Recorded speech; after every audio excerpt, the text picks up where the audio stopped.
நாம் யாருக்கு என்ன தீங்கு செய்தோம்? நமக்கு மட்டும் ஏன் இப்படி எல்லாம் நடக்கிறது? அந்த சொக்கநாதரின் திருவிளையாடலை நம்மிடம் தான் காட்ட வேண்டுமா? பயப்படக்கூடாது, நான் இருக்கிறேன். என் என்னமடா நீ? இப்போது நான் சொல்கின்றது கதையாகவும் கேட்கலாம், கற்பனையாகவும் கேட்கலாம், அல்லது இது ஒரு உண்மை சம்பவம், வெளியே தெரியாமல் நடந்து கொண்டிருக்கும் சம்பவமாகவும் எடுத்துக்கொள்ளலாம். இல்லை, இது ஒரு தீர்க்க தரிசன கதையாகவும் எடுத்துக்கொள்ளலாம். கதைக்குள் போவோம். வெளிநாட்டினர் இங்கு உள்ள இந்தியர்களை வைத்துக்கொண்டு, அவர்களை கூலிப்படையாக வைத்துக்கொண்டு சில ஆராய்ச்சிகளை செய்து கொண்டிருக்கின்றனர். இந்தியாவில், தமிழகத்தில் இதை கண்டுகொண்ட சிலரை அவர்களை உணவில் விஷம் வைத்து கொலை செய்வதற்கு பலமுறை முயற்சி செய்தார்கள். ஆனால் அதிலிருந்து தப்பித்த ஒருவர் இந்த விஷயத்தை போலீஸ் அதிகாரியிடம், முதல்வர்கள், செக்ரட்டரி அலுவலகம் என்று பல அலுவலகங்களில் புகார் கொடுத்துள்ளார். புகார் கொடுத்தும் எந்த ஒரு நடவடிக்கையும் எடுக்காமல் அவரிடமும் நேரடியாக விசாரணை செய்து உண்மை நிலவரம் என்னவென்று அறிய அரசாங்கம் முயற்சிக்க தாமதம் படுத்திக் கொண்டிருக்கிறது. அந்த புகார்களில் உள்ள நபர்களை விசாரணை செய்ய அரசாங்கம் தாமதிப்பது எதனால் என்று அந்த புகார் கொடுத்த நபர்களுக்கு ஒன்றும் விளங்கவில்லை.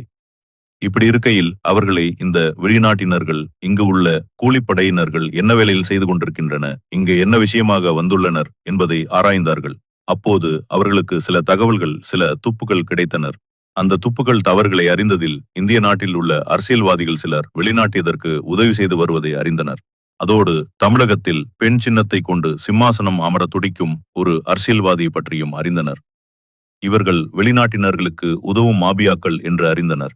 அதோடு இந்த மாபியா கூட்டங்கள் சுதந்திர போராட்ட காலத்திற்கு முன்பே இந்தியாவில் இவர்கள் வெளிநாட்டினர்களுக்கு உதவும் மாபியாக்கள் என்று அறிந்தனர்.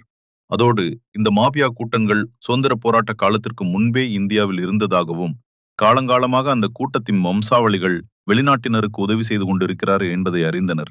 இவர்கள் வேலையே ஜாதியை மையப்படுத்திக் கொண்டு, ஜாதி உணர்வு மையப்படுத்தி பல கூட்டங்களை ஒன்று திரட்டி, அவர்களிடம் பணம், செல்வாக்கை பயன்படுத்தி, ஜாதி செல்வாக்கை பயன்படுத்தி அவர்களை ஜாதி உணர்வாலும் பணத்தாலும் அடிமைப்படுத்தி வைப்பதுதான் அவர்களுடைய முழு தந்திரமே, மூலத்தந்திரம் கூட.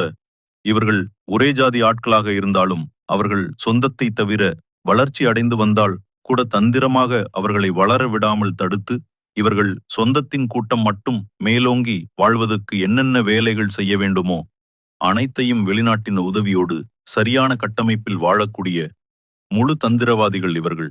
இவர்களுக்கு வெளிநாட்டிலிருந்து பல அசைன்மெண்ட் கொடுக்கப்பட்டு வரும்.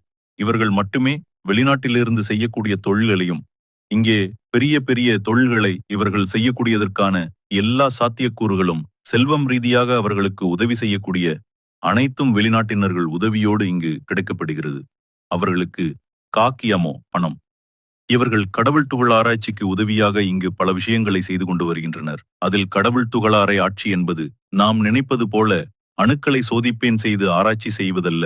இது அமானுஷ்யம் சார்ந்த விஷயமாகவும், பிளாக் மேஜிக் சார்ந்த விஷயமாகவும், அதோடு CCERNL நடந்த கடவுள் துகள் ஆராய்ச்சி, அதோடு சிரேனில் நடந்த கடவுள் துகள் ஆராய்ச்சி கூடத்தில் நரம்பொலி நடந்தது நல் இரவில். அதன் வீடியோ கூட யூடியூபில் வெளிநாட்டு செய்தி சேனல்களிலும் ஒளிபரப்பு ஆகியது. இதற்கு எதிராக இந்தியாவிலிருந்து ஒரு குழுவினர் கூட, அமைப்பினர் கூட எதிர்ப்பு தெரிவிக்கவில்லை. முக்கியம் காரணம், ஏன் இந்தியாவிலிருந்து எதிர்ப்பு தெரிவிக்கவில்லை என்பதற்கு பல சந்தேகங்கள் எழுகின்றது. ஏனென்றால் இந்து சார்ந்த குரல்களை எழுப்புவது இந்தியாவில் உள்ள மக்கள் தான் எழுப்ப வேண்டும். அப்படி இருக்கையில் சின்ன சின்ன விஷயங்களுக்கு குரல் இருக்கும் மக்கள் கூட்டம் இன்னும் அவர்களுடைய நடராஜ வழிபாட்டையே சீர்குலைக்கும் விதமாக சில விஷயங்கள் நடந்துள்ளது. நரபலி விஷயங்களில் இது போன்றது. இதற்கு குரல் இந்தியாவில் ஒரு அமைப்பு எனவரும் குரல் கொடுக்கவில்லை. இதுவே சந்தேகத்தை ஏற்படுத்தும் ஒரு நிகழ்வாகவே பார்க்க இருக்கிறது. அதோடு இந்த மதம் சார்ந்த இயக்கங்கள், அதாவது மதம் சார்ந்த இயக்கத்தில் இப்ப இந்து, முஸ்லிம், கிறிஸ்துவம், புத்திசம் என்று பல மதங்களில் உலகில் இருந்தாலும், எந்த மதத்தில் யார் தவறு செய்தாலும் கெட்டவர்கள்தான். அது இந்துவாகட்டும், முஸ்லிம் ஆகட்டும், அல்லது பிற மதங்களாகட்டும். அப்படி இருக்கும்போது இங்கே ஒரு மதத்தை அடிப்படையாக வைத்துக்கொண்டு, அதன் அடிப்படையில் அதன் நிழல் உலகில் வாழ்ந்து கொண்டு, அந்த மதத்திற்கு எதிரான வினைவுகளை ஏன் செய்து கொண்டுள்ள குழுவினர்கள், பணத்திற்காக வாழக்கூடிய குழுவினர்கள் அதிகம் என்பதே உண்மையாக இருக்குமோ என்ற சந்தேகம் தற்போது எழுந்துள்ளது. அப்படி இருக்கையில் இந்த கடவுள் துகள் ஆராய்ச்சியில் ஒரு வசியத்தை ஆராய்ச்சி செய்கின்றனர். வசியம் என்பது ஒரு நபரை மட்டுமல்ல, ஒரு ஊரையே, ஒரு மாநிலத்தை சேர்ந்ததற்கான வசியம் என்பது மூளை நரம்பியலை பாதிப்படையக்கூடிய விஷயமாகும். அதன் பின்பு மனிதனை வசியப்படுத்தும் நிலையை கொண்டு வர செய்கின்றனர். இந்த வசியம் ஆனது சில மூலிகைகளை மனிதர்களுக்கு உணவில் கொடுத்து, சில செடிகள் வகைகளை அரைத்து மனிதர்களுக்கு உணவில் கொடுத்து உண்ண செய்து அதன் பின்பு அவர்களை வசியம் செய்துள்ளதாக கூறப்படுகிறது. வசியம் என்பது தீய சக்தியினாலோ ஏவல்களினாலோ தீய ஆத்மாவினாலோ நடைபெறும் விதமாகும். இதனை மூலிகையை உட்கொண்ட மனிதர்கள் போதை நிலையில் மூளை நரம்பியல் பாதிப்பு அடைவார்கள். இதனால் தீய ஆத்மாவினால் எளிதில் கட்டுப்படுத்தப்படுவார்கள் என்று கருதப்படுகிறது. தீய ஆத்மாவினால் கட்டுப்படுத்த மனிதர்கள் அந்த தீய ஆத்மாவின் சக்தியினால் பல எண்ணங்களினால் அடிமைப்படுத்தப்பட்டு நல்லவர்களை கெட்டவர்களாகவும் கெட்டவர்களை நல்லவர்களாகவும் எண்ணக்கூடிய சூழ்நிலைக்கு தள்ளப்படுவார்கள். இதுதான் வசப்படுத்துதல் என்று சொல்லப்படுகிறது.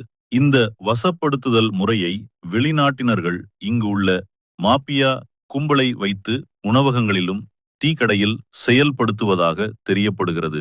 இந்த வசப்படுத்துதல் முறையினால் ஒரு தலைவர்களை தீயவர்களாக ஒரு தலைவனை நல்லவனாகவோ எண்ணப்படுத்த முடியும் என்பதை சொல்லுகிறோம்.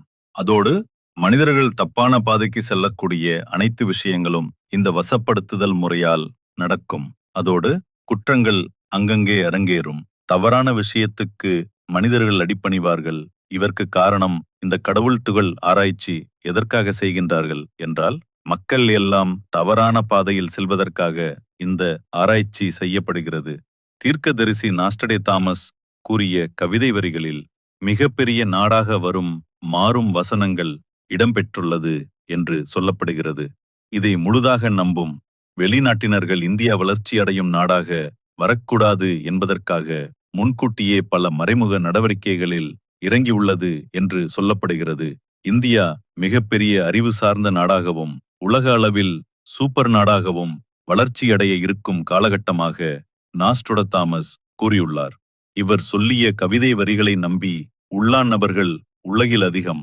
இவர் கூறிய கவிதை மெய்யாகிவிடக்கூடாது என்று இந்த ஆராய்ச்சியின் மூலமாக இந்தியர்களை தடுக்க வெளிநாட்டினர் மாபியா கும்பலை வைத்திருக்கலாம் திட்டமிட்டு. இதற்கு இந்தியாவில் உள்ள சில நிழல் வில்லுக தாதாக்கள் உண்மை தெரியாமல் உதவலாம். உணவுகளில் இவர்கள் கொடுக்கும் பசை ஜவ்வரிசி போன்ற திரவத்தை தடுத்து நிறுத்தினால்தான் இதிலிருந்து இந்தியா தப்பிக்கும். இதுதான் இந்த கதையின் கரு.